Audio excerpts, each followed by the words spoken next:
하나님의 말씀 봉독하겠습니다. 창세기 7장 1절에서 5절까지 말씀입니다. 창세기 7장 1절에서 5절까지 말씀입니다. 여호와께서 노아에게 이르시되 너와 내 온 집은 방주로 들어가라. 이 세대에서 내가 내 앞에 의로움을 내가 보았음이니라. 너는 모든 정결한 짐승은 암수 7씩 부정한 것은 암수 2씩을 내게로 데려오며 공중의 새도 암수 7씩을 데려와 그 씨를 온 지면에 유전하게 하라. 지금부터 7일이면 내가 40주야를 땅에 비를 내려 내가 지은 모든 생물을 지면에서 쓸어버리리라. 노아가 여호와께서 자기에게 명하신 대로 다 준행하였더라. 아멘. 우리가 익히 아는 그 이야기입니다. 노아가 그의 가족과 함께 8명으로 알려져 있죠. 그 방주를 만들고 그 홍수에서 인류가 멸절하는 것을 피한다라고 하는 노아 자신과 그 가족의 보존뿐만 아니라 이로써 노아는 인류가 완전히 멸망하는 것을 이렇게 막아내는 중요한 역할을 하는 그런 존재로 이렇게 서 있게 되죠.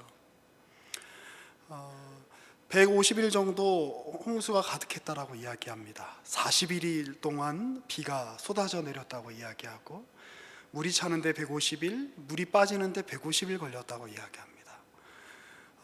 그렇게 그 방주에서 노아는 무슨 생각을 할 수 있었을까요? 온 세상이, 모든 생명이, 찬란했던 문명이, 아름다웠던 인생들이 자신의 아름다움과 젊음과 능력과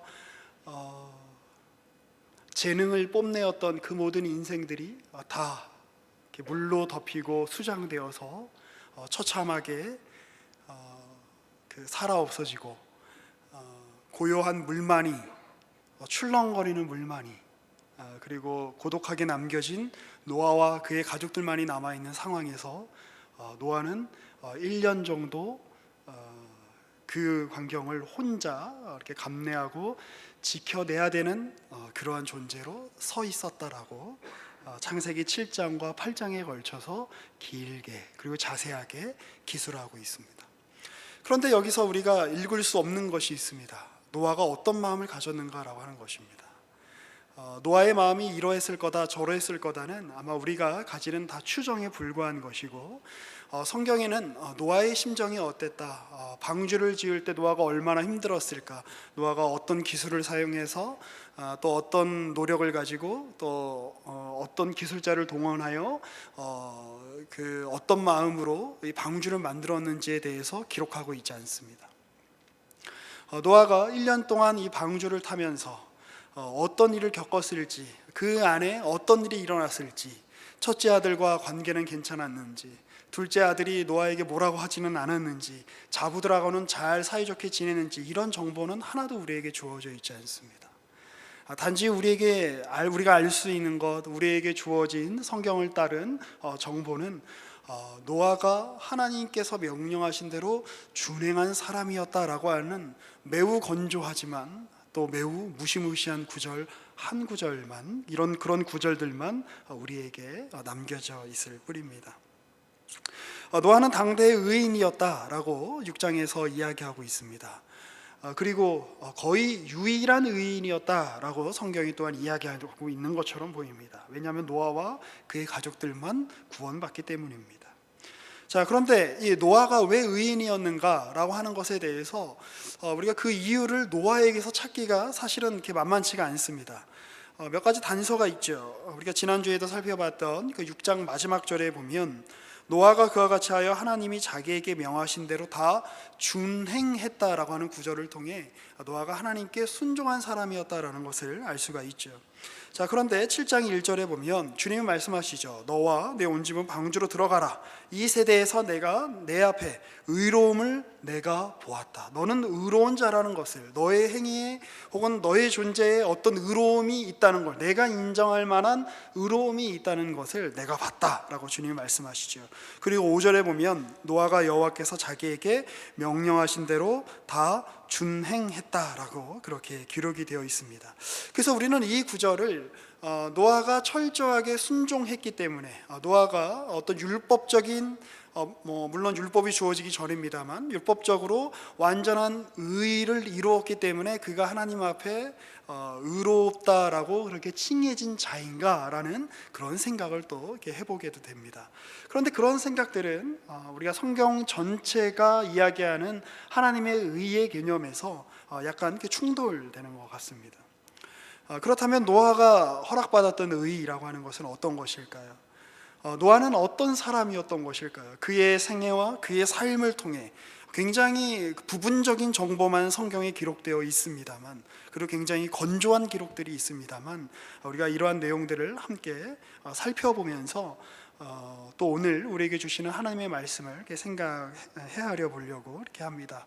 먼저 우리가 주의해야 할 것은, 우리 성경의 다른 본문들이 그렇습니다만 특히 이 노아의 시대에 대한 혹은 그 노아와 관련된 어떤 여러 가지 성경의 기록과 정보들을 지나치게 상세하게 살펴 과대하여 해석할 필요는 없다라고 하는 것입니다. 여러분이 만약에 여러분 옆에 있는 어떤 그 지체를 알려고 한다면 어느 정도 거리에서 그 지체를 바라보는 것이 필요하죠. 아예 그 지체 한 0.5mm 앞에 0.5mm는 너무 가깝나요? 0.5cm 앞에 가서 이렇게 쳐다보십시오. 오히려 그 사람이 어떻게 생겼는지 알 수 없을 겁니다. 옆에 사람이 굉장히 손이 예뻐서 그 손을 잘 관찰하고 싶다면 어느 정도 거리가 필요합니다. 현미경을 그 손에 들이밀면 오히려 그 손이 어떤 모양인지 헤아리기 더 어려울 수 있다고 하는 것이죠. 마찬가지입니다. 물론 이런 부분에 있어서 굉장히 자세하고 또 오늘날의 어떤 과학적인 기준을 충족시키기 위하여 이런 설명들을 오늘날의 과학적인 기준과 맞추기 위해서 애쓰시는 분들의 수고와 노고가 완전히 헛되다고는 할 수 없을 것입니다. 그리고 그분들이 뭘 염려하시는지도 잘 압니다. 그런데 이런 거죠. 여러분 예배 시간이니까 사과를 생각하지 마세요. 사과가 얼마나 달콤하고 얼마나 새콤한지, 그 사과가 얼마나 붉은지, 그것을 한 입 베어 물면 거기서 과즙이 팍 튀어나오고 그것이 얼마나 우리 그 혀를 촉촉하게 적셔주는지, 우리의 입맛을 얼마나 상쾌하게 돋우는지 생각하지 말란 말이에요 라고 이야기한다면 여러분들은 더 그걸 상상하시게 될 겁니다. 필요 이상의 관찰과 또 필요 이상의 적대는 성경뿐만 아니라 우리가 이 세상을 이해하고 해석하는 데 대해서 별로 도움이 되지 않습니다. 오히려 성경이 도대체 이 사건에 대해서 뭐라고 이야기하는지 성경 전체의 윤곽을 따라서, 성경 전체의 증언을 따라서 우리가 함께 생각을 해보았으면 좋겠습니다. 우리가 좀 많이 보지 않는 성경 중에 하나입니다. 여러분 요한계시록 앞에 보면 유다서라고 하는 성경이 있습니다. 한번 살펴보실까요? 신약 성경 거의 맨 뒷부분이죠. 그 유다서는 한 장으로 이루어져 있는데요, 제가 가진 성경으로는 398쪽, 신약 성경 398쪽에 있습니다. 자, 이 유다서에는 이제 거짓 선생들을 너희가 주의해라. 그 사람들은 거짓말이 특기인 사람들이다. 그런 말에 너희가 휩쓸리지 말아라 라는 이야기를 이제 쭉 하죠.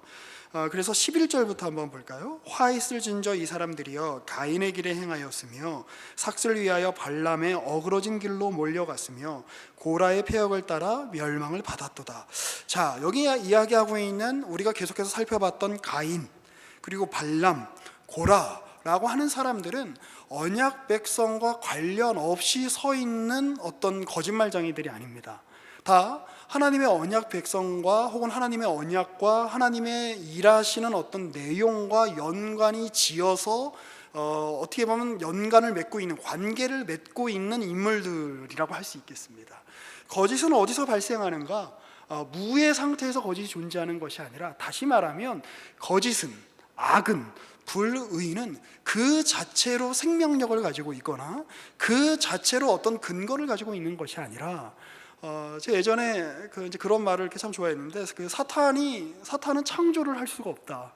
사탄이 할 수 있는 것은 베끼는 것뿐이다, 패러디하는 것뿐이다라고 하는 이제 그런 말을 약간 이제 관용어고저로 이렇게 이야기하던 적이 있었습니다. 거짓도 마찬가지죠. 그 자체로 근거를 갖고 있는 것이 아니라 하나님이 베푸신 좋은 것, 하나님이 일하시는 것, 하나님이 역사하시는 것을 살짝 비트는 겁니다. 자, 그런데 그 비틀 때 중심이 이동되죠. 하나님의 말씀을 온전히 순전히 받아들일 때는 중심이 하나님께 있습니다. 말씀하시는 하나님께 있지만 그 말씀을 비트는 순간 중심이 누구에게 있는 겁니까? 비트는 그 자신에게 있는 것이죠. 나는 하나님의 말씀을 고지고대로 듣지 않겠어. 나는 주의 말씀을 고지고대로 받아들이지 않겠어. 왜?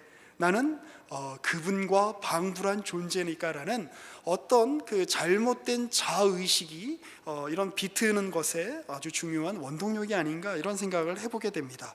좀 읽어보죠. 12절에 보시면 그들은 기탄 없이 너희와 함께 먹으니 너희의 애찬의 암초요 자기 몸만 기르는 목자요 바람에 불려가는 물 없는 구름이요 죽고 또 죽어 뿌리까지 뽑힌 열매 없는 가을나무요. 뿌리가 없다, 근거가 없다. 굉장히 두꺼워 보이지만, 굉장히 깊어 보이지만 눈을 크게 뜨고 봐라. 실상은 시편 1편에서 이야기하는 것처럼 바람에 날리는 겨와 같다라고 이야기하고 있는 것이요. 무게가 없다. 무게가 없다는 뜻은 중력이 없다는 뜻이겠죠. 중력이 없다는 뜻은 어떤 영향력과 이끄는 힘이 없다라는 것이죠. 가상에 불과하다. 실제하지 않기 때문에 가상이라는 뜻이 아니라 참된 것, 실제하는 존재는 하나님밖에 안 계신다, 이런 뜻으로 우리가 그렇게 이야기할 수 있을 겁니다. 13절에 보시면 자기 수치의 거품을 뿜는 바다의 거친 물결이요 영원히 예비된 캄캄한 흑암으로 돌아갈 유리하는 별들이라. 자, 그런데 14절 한번 보실까요? 아담의 7대 손 에녹이 이 사람들에 대하여도 예언하여 이르되, 이제 성경에 나오는 아담의 7대 손이었던 에녹이라고 하는 이 인물이 이제 이런 말을 이제 했다는 거죠. 주께서 그 수만의 거룩한 자와 함께 임하셨나니 이는 무사람을 심판하사 모든 경건하지 않은 자가 경건하지 않게 행한 모든 경건하지 않은 일과 또 경건하지 않은 죄인들이 주를 거슬러 한 모든 완악한 말로 말미암아 그들을 정죄하려 하심이라 하였느니라. 에녹의 이 말이 노아의 홍수로 인한 심판을 염두에 둔 것인지, 아니면 조금 더 확대하여 해석하여 하나님을 거부하는 모든 세대와 모든 인간 군상들에 대하여 하나님께서, 그리고 하나님이 부르신 하나님의 백성들을 통해 그들이 틀렸다, 그들이 심판받을 것이다, 그들은 심판 가운데 있다를 선포하신 것인지는 내용이 좀 불분명합니다. 그러나 분명한 것은 이 당시의 사람들뿐만 아니라 하나님을 대적하여 서 있는, 그러니까 노아의 홍수 때에, 노아 때에 이루어졌던 그 홍수의 때에 멸망을 당했던 사람들의 기본적인 정서, 마음 상태가 어떠했는가라고 하는 것에 어떤 우리가 파악할 수 있는 중요한 하나의 단서 구절이 되는 것이죠. 그들이 어땠다는 겁니까? 경건하지 않았다는 겁니다. 그리고 주를 거슬러 말을 함부로 내뱉는 사람들이었다는 것입니다. 주를 거슬러 말을 함부로 내뱉었다. 자, 16절 또 보시죠. 이 사람들은 원망하며 불만을 토하며 그 정욕대로 행하는 자라. 하나님이 이 세상을 만드셨을 때 보기에 아름다웠고 좋았다. 히브리어로 토브라고 이야기하는데요, 온전하였다, 선하였다, 이런 뜻이죠. 그 세계가 지금 온통 거짓된 말로, 온통 서로를 원망하는 말로, 온통 서로를 저주하는 말로, 말뿐만 아니라 말이 따라오게 만드는 온갖 폭력적이고 온갖 자기 파멸적이고 인간뿐만 아니라 세계 전체를 파멸시킬 만한 그러한 행위들로 가득 찬 그러한 세계였다. 그리고 그들의 마음의 중심에는 무엇이 있었다는 것입니까? 그 입으로 자랑하는 말을 하며 이익을 위하여 아첨하는 존재들이었다라는 겁니다. 자, 어떤 것이 느껴집니까? 나의 유익을 위해서는 어떤 일이든 하겠어라고 하는 어떤 의지가 그 당시에 사람들에게 가득했다라는 걸 보여주고 있죠. 내가 의지할 대상이 없어. 하나님도 나를 못 도와주셔. 이것이 바로 가인 이후에 가인의 후손들이 가지게 된 중요한 마음 상태라고 말씀드린 적이 있습니다. 아무도 날 도울 수 없어. 내가 스스로 성을 쌓고 내가 무언가 스스로 기술을 발달시키지 않으면, 내가 스스로 권력을 잡지 않으면, 내가 그래서 다른 이들의 자리를 빼앗지 않으면, 다른 이들을 내 밑에 굴복시키지 않으면 나 언제 날아갈지 몰라. 나 언제 나가리가 될지 몰라. 그러니 나의 이익을 위해서라면 거짓을 아무렇지 않게 행하겠어. 나의 유익을 위해서라면 누군가 내 옆에서 죽어나가는 것에 대해서 나는 눈 감아버리겠어 라고 하는 것이 바로 이 당시 사람들의 마음 자세였다라고 하는 것입니다.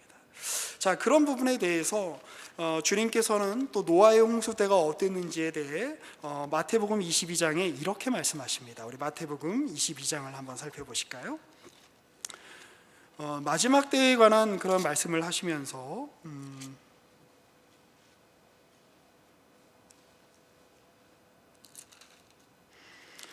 죄송합니다. 마태복음 22장이 아니고 24장이네요. 죄송합니다. 네.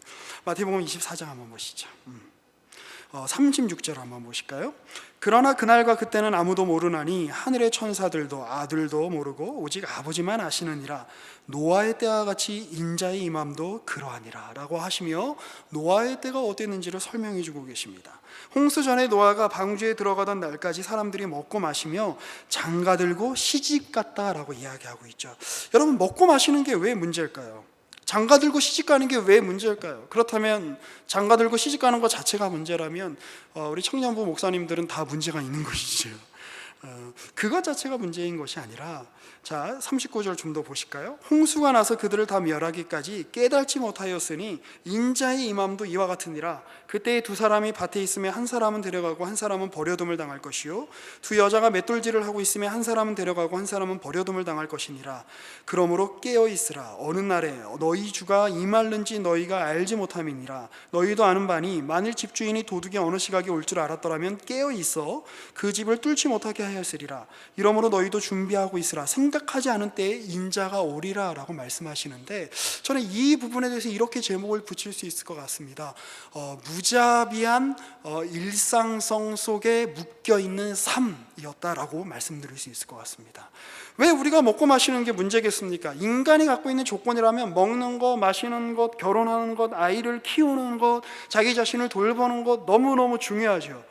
그런데 마지막 때가 가까이 오고 있음에도 불구하고 주님이 보시기에는 창세기 6장에서 표현하고 있는 것처럼 이 세상에 죄악이 온통 넘쳐서 이 세상이 당장 멸망한다라고 해도 이상하지 않을 정도인데, 대부분의 사람들은 그러한 세상의 현실에 눈을 감은 상태라는 거죠. 그냥 하던 대로 일상을 그냥 살아가는 정도.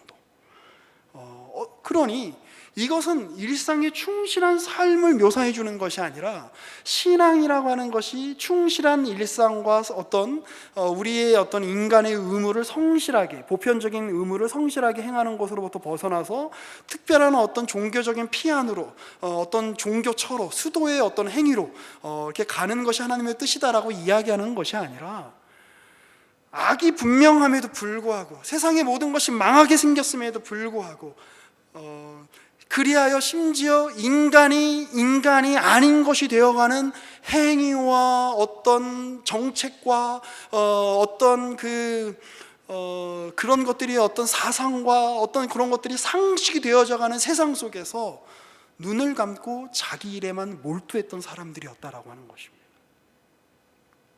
그것이 바로 그 노아가 홍수의 때에 그 홍수를 경험할 수밖에 없었던 세상의 현실 아니었을까요?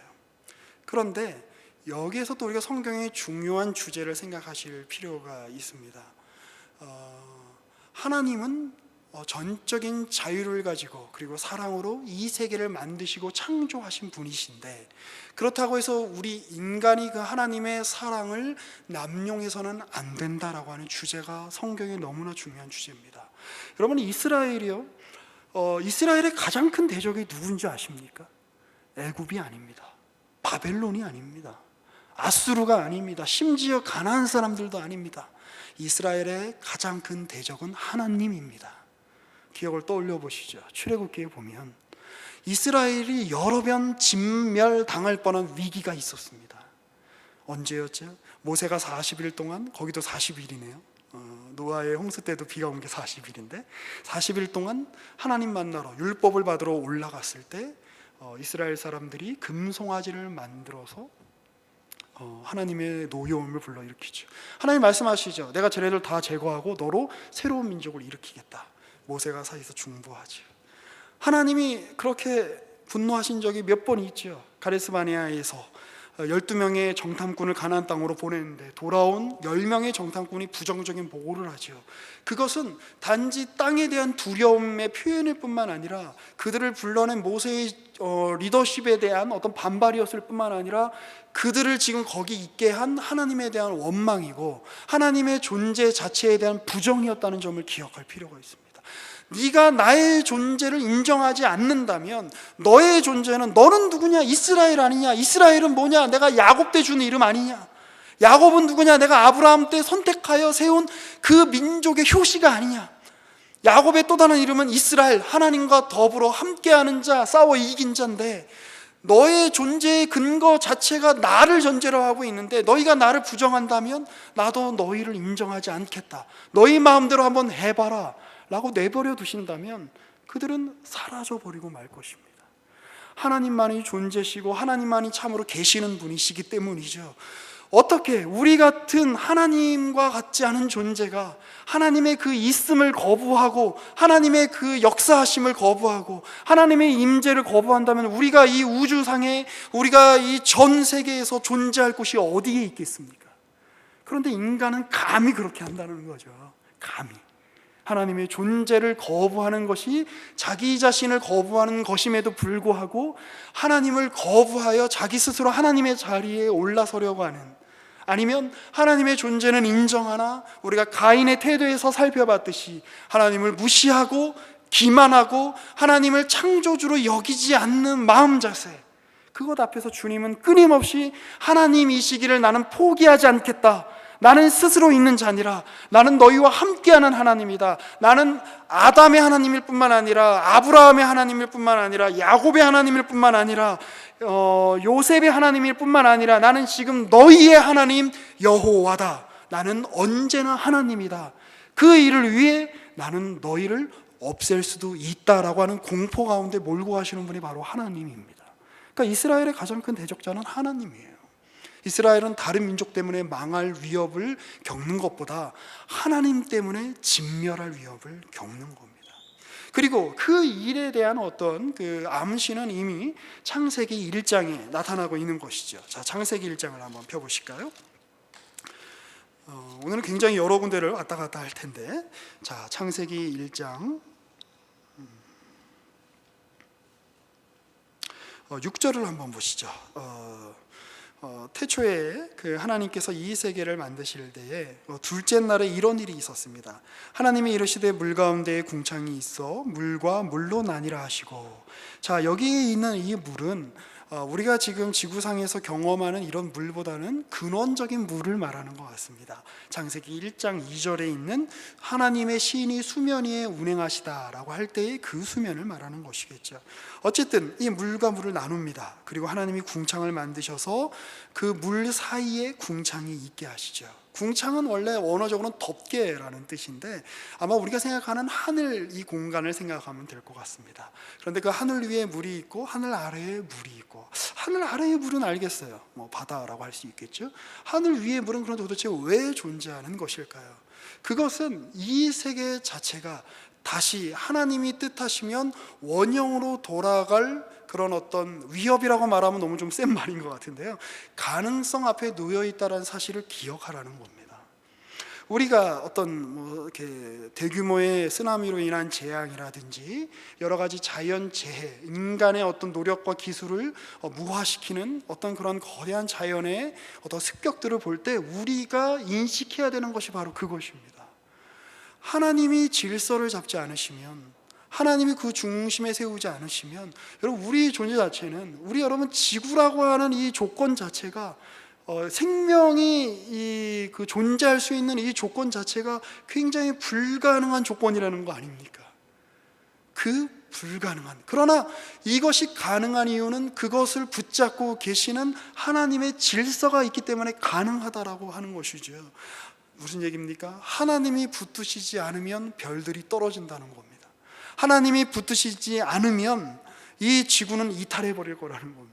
하나님이 붙드시지 않으면 인간과 인간이 인간으로 살아갈 수 있는 조건 자체가 언제든지 사라져 버릴 수 있다는 것입니다. 그런데 인간이 감히 결정하는 것이죠. 에덴 동산에서 창세기 3장에서 하나님 없음을 가정하는 거잖아요. 지난번에도 말씀드렸습니다만 뱀과 아담과 하와의 대화 속에 도대체 하나님은 어디에 계십니까? 하나님을 없는 존재로 여기는 거죠. 없이 계실 수 없는 하나님을. 가인의 마음은 어떤 것입니까? 자기가 아벨을 돌로 쳐 죽여놓고는 자기가 아벨을 죽여놓고는 하나님이 그거를 모르실 거라고 생각하는 것이죠. 기만하는 것이죠. 없이 계실 수 없는 하나님을, 모르실 수 없는 하나님을 그런 분으로 만들어 버리는 인간의 깊은 그 마음의 그 자기 중심성, 하나님을 거부한, 하나님과 떠난, 하나님께 독립하여 자기 스스로 서려고 하는 그 마음, 그것에 대해 성경이 얼마나 통렬하게 지적을 하고 있는지 봐라라고 창세기가 이야기를 하고 있는 겁니다. 그렇게 될 때 어느 지경까지 간다는 거예요. 하나님 없이 인간이 멋진 문명을 만들더라. 왜? 하나님의 자리에 무언가를 채워 넣어야 되니까. 학문을 만들고 기술을 만들고 여러 가지 어떤 그 먹고 살 수 있는 방법들을 만들고 예술을 만들지만 그것이 사람들로 하여금 하나님의 형상답게 만들어가는 것이 아니라 자기 자신밖에 모르는, 오로지 나밖에는 그 어떤 이의 고려나 그 어떤 이의 상황이나 그 어떤 이의 비극에도 눈 감게 만들어버리는, 바로 그 상태로 인간의 마음을 하나님께서 내버려 두시니 그 상태로 흘러가더라라고 하는 것입니다. 그런 세계를 가만히 두고 있다면 그것이 과연 하나님의 의라고 할 수 있을까요? 그렇게 할 수 없을 겁니다. 저는 이 물이라고 주는 메타포가 굉장하다고 생각합니다. 물이 차오르기까지 150일 걸렸다 그러고 물이 빠지기까지 150일 걸렸다 그럽니다. 300일 정도 걸렸죠. 그리고 이제 나중에 다음 주에 살펴보시겠습니다만 이제 방주를 타고 이제 내리는 그 시간까지 한 1년 정도 걸립니다. 저희 아내가 그 얘기를 듣더니 아니 애가 뱃속에 있는 시간이랑 비슷하네 이렇게 얘기를 했어요. 너무 그런 쪽으로 과도하게 해석하면 좋지 않겠습니다만 일종의 다시 그 이제 그 거듭남에 대해서 우리가 이렇게 설명할 때, 그리고 물로 세례를 주는 것에 대해서 우리가 설명을 할 때 우리가 다시 어머니 뱃속으로 들어가서 나올 수 없죠. 그러나 물을 뿌리는 것으로, 강물에 잠기는 것으로 다시 새로운 생명을 얻는 것을 우리가 생각을 해본다면 하나님의 물로 인한 심판은 이 세계가 하나님의 정교한 다스리심과 그리고 신실하신 붙잡으심에 의해서만 유지될 수 있다는 사실을 보여주는 동시에 하나님이 이 세계를 완전히 무로 돌리지 않으시고 이 세계 속에서 다시 하나님의 창조를 이어나가시고 완성을 향해 이끌고 가고 계시는구나 라고 하는 그런 어떤 하나님의 품으심을 우리는 또한 이 물이라는 메타포를 통해 생각해 볼 만합니다. 그리고 우리는 또한 그 예수님께서 이제 하셨던 그 일을 통해 이 노아가 은혜를 입었다라고 하는 말의 의미에 대해서 조금 더 깊이 우리가 생각을 해볼 수 있을 것 같습니다. 그래서 노아의 홍수 때의 인간의 상태는 어떤 상태였을까요? 자기가 죄를 저지르지만 무슨 죄를 저지르는지 모르는 상태였을 겁니다. 분노와 살의와 다른 이들을 향한 적의로 가득 차 있지만 그것이 잘못된 것이라 생각하지 않고 당연한 것이라고 생각을 했었을 것입니다. 그리고 그것은 소위 말하는 악의 일상성, 악의 평범성이라고 불릴 만한 그 일이 바로 노아의 홍수 때 전 세계에서 일어났던 일이었을 거라고 우리가 유추해 볼 수 있을 것입니다. 제가 방금 드렸던 이 말씀은 1960년대 초반에 그 한나 아렌트라고 하는 어떤 이제 정치 철학자가, 정치 사상가가 그 예루살렘에서 있었던 어떤 재판을 보고 그 재판을 리뷰하면서 뉴요커라고 하는 잡지에 이제 기고를 했는데 거기에서 이제 정리하면서 이렇게 창안한 말입니다. 이 한나 아렌트라고 하는 사람은 하이데거의 제자기도 했고 이제 모어가 독일어인, 그리고 자기는 독일 사람이라고 생각했던 사람인데 혈통적으로 유태인이었습니다. 1933년 이후에 나치가 독일에서 정권을 잡고 이제 권력을 행사할 때에 더 이상 있을 수 없어서 프랑스를 거쳐서 미국으로 이렇게 망명을 해오죠. 그리고 이제 남편과 함께 이상한 어떤 소문을 듣습니다. 1940년대쯤에 말도 안 되게 그 유태인들을 대량 학살한다는 어떤 소문을 듣는데 자기도 그 사실을 믿지 않았고 전쟁사를 전공했던 자기 남편도 그 사실을 믿지 않았다라고 이야기했습니다. 어떻게 칸트의 나라에서 그 놀라운 철학의 나라에서 베토벤과 바흐와 모차르트 그런 문화권에 있는 독일 문화권에서 그런 비인간적인 일이 일어날 수 있겠는가라고 생각을 했던 것이죠. 그거는 그냥 유언비어에 불과하다라고 생각을 했었습니다. 그런데 전쟁이 끝났죠. 그리고 시간이 지나면서 아우슈비츠에서 있었던 그 일이 진짜라고 하는 사실을 알게 되었습니다. 그리고 그 일이 쟁점화된 것도 전에 말씀드린 것처럼 그 일에 가담했던 사람들이 그거는 사실이 아닙니다라고 거짓말했기 때문이었습니다. 근데 거기서 피해를 당한 사람들이 있잖아요. 자기 가족이 죽고 자기도 죽을 뻔했다가 빠져나온 사람들이 있잖아요. 그런 사람들의 증언으로 그 일이 사실이었다는 것을 알게 되었고, 니른베르크 같은 곳에서 전범 재판이 일어났을 때 이렇게 나치에 가담했던 사람들이 많이 처형을 당했지만 또 이 아르헨티나에 숨어있던 그 당시에 많은 사람들을 많은 유대인들을 죽게 만들었던 책임자였던 아이히만이라는 사람을 이제 데리고 옵니다. 그리고 예루살렘에서 그 재판을 하죠. 그리고 사람들이 다 깜짝 놀랐다는 거 아닙니까? 왜요? 아이히만이라는 사람이 무섭게 생기지 않았기 때문입니다. 몸도 왜소하고 굉장히 선량하게 생기고, 그리고 실제로 그는 자기의 담당 검사에게 젊은 이스라엘 사람이었는데 자기가 알고 있는 모든 것을 고해성사하듯이 성심성의껏 고백했다고 합니다. 일일이 다. 그리고 이야기하는 거죠.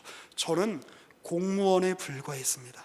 제가 그들을 수용소로 보내고 죽음의 어떤 장소로 보낸 것은 제가 그들이 글로 가면 죽을 거라는 걸 알았습니다. 그리고 제가 거기에 사인을 했죠. 그런데 저는 위에서 시켰기 때문에 어쩔 수 없이 한 겁니다 라고 이야기를 했습니다. 그리고 이러한 그의 진술을 가지고 한나 아렌트는 이렇게 이야기했죠. 이 사람이야말로 악이 얼마나 일상적이고 평범한 내용인가라고 하는 것을 우리에게 여실하게 보여준다라고 하여 많은 사람에게 논란을 불러일으켰습니다. 왜냐하면 그 당시에 많은 유대인 사상가들이나 서방에 있는 사람들은 그 사람들을 악마화시키고 싶었거든요. 저 사람들이 저렇게 한 것은 히틀러가 악마였기 때문이야. 히틀러에 동조했던, 나치에 가담했던 사람들이 악마였기 때문에, 혹은 광기가 있는 사람들이었기 때문에, 제정신이 아니었기 때문에 저들이 저런 처참한 일을 저지를 수 있었어 라고 생각을 했던 것이죠. 그거에 대해 한나 아렌트는 이렇게 이야기하는 것이죠. 아니, 저 사람들은 지극히 정상이었다. 저 사람들은 지극히 성실한 공무원이었고, 지극히 좋은 루터교 교인이었고, 저 사람들은 지극히 좋은 이웃이었고, 저들은 지극히 정상적이고 일반적인 사람들이었다. 그런데 그들이 하지 못한 게 있었다. 뭐였을까요? 생각을 하지 않았다는 것. 그리고 왜 생각을 하지 않는가? 바로 옆에서 자기의 이웃이었던 사람이, 자신의 동료였던 사람이, 자신의 연인이었던 사람이, 자신의 가족과 연관이 있었던 사람이 지금 저렇게 아무렇지 않게 인간이 아닌 것처럼 죽어나가고 있는데, 그것에 대하여 눈을 감고 자기의 일상을 계속해서 산 것이 바로 그 사람들의 죄였다라고 하는 것이죠. 근데 여러분, 그런 경향성은 2차 세계대전 당시 독일 사람들에게만 있는 것일까요? 그렇지 않습니다. 그렇지 않습니다. 우리의 일상을 핑계로 나의 자리를 지켜야 된다라고 하는 이유로 우리는 얼마나 많이 다른 이의 아픔과 또 연약한 자들의 눈물과 다른 이의 심정을 헤아리기를 감당하는 그 일을 그 수고를 하지 않으려고 하는 그 우리 자신을 바라볼 때마다 우린 그들과 크게 다르지 않다라고 하는 생각을 하게 됩니다. 자, 무엇이 다른 걸까요? 그 아이들이 이제 성장을 할 때에 아이들이 의식이 잘한다, 정서가 잘한다라고 할 때 중요한 분기점이 하나 있습니다. 뭐냐면 원래 아이들은 타인을 인식하지 못합니다. 그러니까 타인의 고통과 슬픔에 대해서 인지할 수 없다고 합니다. 온 세계가 다 자기를 중심으로 하여 있다라고 생각하죠. 근데 아이가 좀 자라면, 빠른 아이들은 뭐 2살 때부터 보통 한 3살, 4살이 되면 타인에게 공감하기 시작한다는 거예요. 공감이란 뭐죠? 아, 저 사람이 지금 울고 있는데 왜 울까? 나는 슬프거나 힘든 일이 있을 때 이렇게 내가 원하지 않는 일이 있을 때 우는데 저 사람도 그런 게 있는 건가라고 헤아려 보는 겁니다. 그것을 통해 인간이란 존재가 얼마나 특별한가를 우리가 생각을 해보게 됩니다. 인간은 아담 혼자 있을 때 인간이 아니죠. 하와와 함께 서 있을 때 인간이라고 할 수 있는 겁니다. 인간은 자기 혼자 자기 자아만을 위하여 존재할 때는, 자기 자신만을 위해 존재할 때는 인간이라고 할 수 없는 겁니다. 타인을 향하여 내어주고 또 타인이 나를 위하여 내어주고, 그렇게 서로가 서로를 내어주는 것을 통하여 함께 사랑의 관계, 함께 인격적인 관계를 쌓아 나아갈 때 인간은 인간이라고 하는 것이죠. 그런데 그 헤아림이, 그 돌봄이 이 태초의 사람들에게는 없었던 것으로 보여집니다. 기술이 있었고 문명이 있었고 예술이 있었고 먹을거리가 있었고 누릴 수 있는 많은 것이 있었지만 타인의 슬픔에, 타인의 아픔에, 타인의 배고픔에, 타인의 눈물에 공감할 수 있는 능력은 그들에게는 없었던 것처럼 보입니다. 그런데 하나님은 그렇게 인간을 만드시지 않았다라고 하는 것이죠. 노아의 행적을 보십시오. 마치 그 창세기 22장에 보면 아브라함이 그 이삭을 번제로 바치러 갈 때의 모습하고 너무나 비슷합니다. 별 말이 없어요. 노아의 말이 없습니다. 그리고 하나님 명령하신 대로 가축들을 불러 모으고 방주를 짓고 그리고 배에 탑니다. 이 사실은 무엇을 보여줍니까? 2가지를 말씀드리고 싶어요. 하나는, 인간은 언제 참된 인간일 수 있는가? 하나님의 말씀 앞에 설 때, 그분의 말씀 앞에 반응할 때. 그리고 그 노아의 행동을 보십시오. 비록 자기와 자기 가족밖엔 태울 수 없었습니다만 자기와 자기 가족뿐만 아니라 온 만물을, 다른 동물을 그 방주에 태우죠. 이 세계를 향한 배려라고 하는 것이 바로 노아의 어떤 행위의 중요한 특징 중에 하나가 아닐까 싶습니다. 인간은 언제 위대해질 수 있을까요? 인간은 언제 가치가 있을 수 있을까요? 인간이 만들어버린 처참한 상황 앞에서, 그 홍수로 뒤덮인 그 방주 위에서 노아가 바라보며 느꼈을 그 막막함과 절망감과, 그러나 우리가 도대체 무슨 짓을 한 건가라고 하는 그 심정을 사실 우리도 우리의 시대에서 날마다 느끼고 있지 않습니까? 언제든 망할 수 있는 이 세계의 현실을 보면서 수없이 쌓인 쓰레기 더미 산 아래에서, 그리고 서로가 서로를, 우리의 문화가 발달하고 문명이 발달하고 과학이 발달할수록 서로를 이해하고 서로를 깊이 신뢰하는 대로 나아가기보다도 그렇지 않은 방향으로 나아가는 우리의 현실을 보면서 우리가 도대체 무엇을 만들고 있는 것인가라고 하는 그 참담하고 처참한 지경을 우리는 날마다 경험하고 있지 않습니까? 그 일은 멀리에서 있지 않죠. 우리가 때로는 조로 모였을 때에, 혹은 찬양팀으로 모였을 때, 혹은 임원들로 모였을 때에, 우리가 교회 공동체로 모였을 때 우리는 때때로 그것을 경험하고는 합니다. 우리가 도대체 무슨 일을 하고 있는 것인가? 왜 우리 사이에 이렇게 우리가 함께 좋은 의도로 모였음에도 불구하고 왜 긴장이 있고 다툼이 있고 왜 우리 사이에 분노가 있고 정죄가 있고 상대를 인정하고 싶지 않은 그러한 악마적인 마음이, 생각들이 우리 가운데 드는가? 그 처참함을 우리는 우리의 시대에서 날마다 경험합니다. 그런데 그때 거기에서 노아가 은혜를 입은 자라는 사실을 떠올려 보십시오. 하나님은 인류를 그 상태로 끝나도록, 그렇게 해서 야, 이번 시즌은 끝났다, 인류야 다 사라져라 그렇게 하지 않으시고 노아를 부르시는 거죠. 너는 내 음성을 들어야 된다. 너는 내 말을 들어야 된다. 너는 나의 형상답게 너와 너의 가족과 또 다른 이들과 그리고 이 세계 전체를 배려하고 돌보는 존재로 서 있어야만 한다. 그렇게 품는 존재로 있어야만 한다. 하나님이 그렇게 노아에게 은혜를 베푸시는 것이죠. 그리고 노아는 그것에 믿음으로 반응하여 순종하여 하나님의 말씀을 따라 나중에 신약에서 이루실 주님의 구원의 중요한 하나의 예표가 됩니다. 주님이 우리에게 의도하시는 그 내용의 깊이가 얼마나 큰지 그 요한복음 15장의 말씀을 한번 살펴봤으면 좋겠습니다. 요한복음 15장은 우리가 잘 아는 구절인데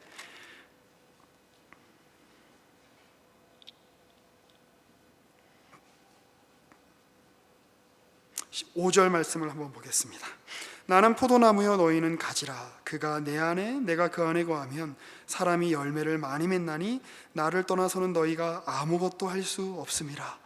여러분, 하나님께서 원하시는 그 깊은 교제의 어떤 진수가 이 요한복음 15장과 그리고 뒤에 있는 요한복음 17장에 너무나 잘 선명하게 드러나고 있죠. 아들은 아버지와 함께하고 계십니다. 그리고 우리는 그 아들에게 속하여 삼위 하나님과 깊고 아름다운 교제를 나누는 존재라는 것. 우리가 홀로 있기를 선택할 때, 우리가 우리 자신의 안전을 우리 스스로에게만 간구할 때에 그것은 우리의 인간성을 오히려 해치는 길이다라고 하는 것을 기억할 필요가 있습니다. 자, 또 마지막으로 우리 누가복음 22장을 한번 보겠습니다.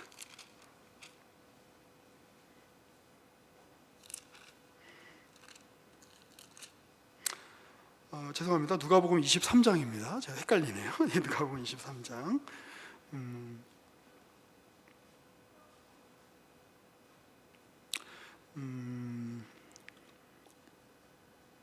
33절 보시죠. 지금 예수님께서 십자가에 못 박히시는 과정인데 해골이라는 곳에 이르러 거기서 예수를 십자가에 못 박고 두 행악자도 그렇게 하니 하나는 우편에 하나는 좌편에 있더라. 자, 이럴 때 예수님 뭐라고 말씀하실까요? 이에 예수께서 이르시되 아버지 저들을 사하여 주옵소서 자기들이 하는 것을 알지 못함이니이다. 그런데 저들은 지금 무엇을 하고 있습니까? 그들이 그의 옷을 나눠 제비를 뽑습니다. 한 사람의 처참한 죽음 앞에서 야, 저 사람이 입은 옷 우리가 나눠 가지자라고 하는 누군가 죽어가고 있고 누군가 슬퍼하고 있고 누군가 눈물을 흘리고 있는데 누군가 굶고 있는데 누군가 아파하고 있는데 그 앞에서 진수성찬을 차려놓고 먹는 것과 똑같은 일을 하고 있는 것입니다.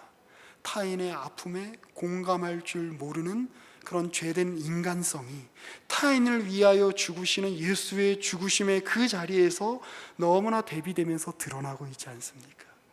그런데 주님이 이러시는 거죠. 마치 주님의 모습은 이런 모습 같습니다.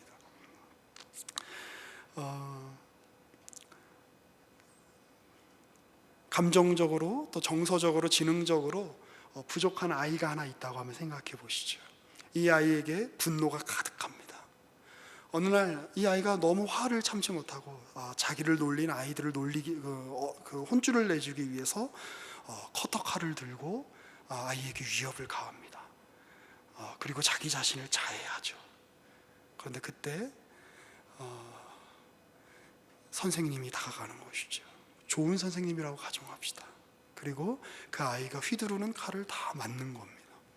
그리고 그 아이를 꼭 안아주는 거죠. 그리고 내 상처를 봐라. 나에게서 흘리는 피를 봐라. 괜찮다. 괜찮다. 너 마음껏 해도 괜찮다. 너 아무도 너를 사랑하지 않는다고 생각하는구나. 아무도 너에게 관심이 없다고 생각하는구나. 이 세상에는 너밖에 없어서 너의 안전을 너의 스스로 그 고사리 같은 손으로 칼을 휘두르면 안 될 정도로 그렇게 네가 절박하게 너의 스스로의 안전을 구하려고 하는구나. 그런데 괜찮다. 내가 있잖니. 내가 있잖니. 내가 막아줄게. 너의 칼로부터 다른 이들의 핍박으로부터 내가 너를 막아줄게. 괜찮아. 네가 하는 일이 뭔지 알지 못하는 그 지경, 자기가 무슨 짓을 하는지 모르는 그 지경에 있는, 마치 홍수의 때 사람들과도 같은 그런 세상으로 가득 찬 이 세상에 주님이 오셔서 하나의 방주를 마련해 주시는 것이죠. 괜찮다. 너는 거부당하지 않았다. 너는 여전히 하나님이 돌보고 계신다. 너 스스로에게서 너의 안전을 찾지 않아도 괜찮다. 그러니 이 자기 기만과 자기 폭력과 두려움과 아픔과 자포자기와 비극으로 가득한 홍수의 한복판에서 하나님의 신실한 돌보심과 하나님 앞에서의 정직함과 하나님을 향하고 이 세계를 향하는 그러한 하나님이 원하시는 한 인간성으로 보존되고 있는 방주 안에 있는 노아를 떠올려 보십시오. 여러분들이 바로 그 노아입니다. 교회가 바로 그 방주입니다. 이 자기 기만으로 가득한 홍수로 넘쳐나는 이 시대에 자기 파멸로, 폭력으로 스스로를 망치는 길로 나아가고 있는 이 그런 홍수로 가득한 이 세계 위에 우리만이 하나님의 일하심을 담지하며 우리만이 하나님이 어떤 분이신지를 드러낼 수 있고 우리만이 서로를 용납한다는 것이 무엇인지, 서로를 이해한다는 것이 무엇인지, 나를 넘어서 상대를 헤아리고 상대를 헤아리는 그 헤아림으로 나를 기꺼이 내어주는 그것이 무엇인지, 그것이 바로 아버지의 길이요 아들의 길이요 성령이 품으시는 길이라 하는 것을 우리만이 보여줄 수 있다는 것을 기억하시며, 홍수로 가득한 것 같은, 자기 스스로 망쳐버린 것 같은 이 세계 위에 주님의 구원의 방주의 역할을 감당하는 저와 여러분, 우리 남포교회, 우리 청년 1, 2, 3부 되시기를 주님의 이름으로 권면하며 축복합니다. 기도하겠습니다. 하나님 감사합니다. 주님이 자기 스스로를 망쳐버리고 모든 것을 파멸로 이끌어갈 수밖에 없는, 망할 수밖에 없었던 인간의 현실에 노아를 불러 그를 의롭다 하시고 그에게 주님의 명령을 다 지키게 하시며 방주를 짓게 하시고 주님께서 그 방주의 문을 닫아주시고 그들을 보호하시고 지켜내 주셨던 것과 같이 주님이 지금 자기 기만의 홍수로, 자기 파멸의 홍수로 가득한 이 세계 속에 우리를 교회라는 방주로 불러주시고 우리를 품어주시는 하나님이심을 이 시간에 믿고 고백합니다. 노아의 홍수를 통하여 새로운 세계가 열렸듯이 주여, 주님이 품으시는 이 교회와 때로는 혼돈스럽고 때로는 흑암은 깊은 곳에 있는 것 같은 이 세계의 현실이나 주의 영이, 주의 성령께서 교회로 말미암아 그리스도의 몸으로 우리를 품고 계시니 우리를 통해 이 시대에, 이 세상에 아버지의 뜻이 아름답게 이루어질 것입니다. 그 소망을 품고 살아가는 우리 모두가 될 수 있도록 주님께서 은혜를 베풀어 주옵소서. 우리의 구주 예수 그리스도의 이름으로 기도합니다. 아멘.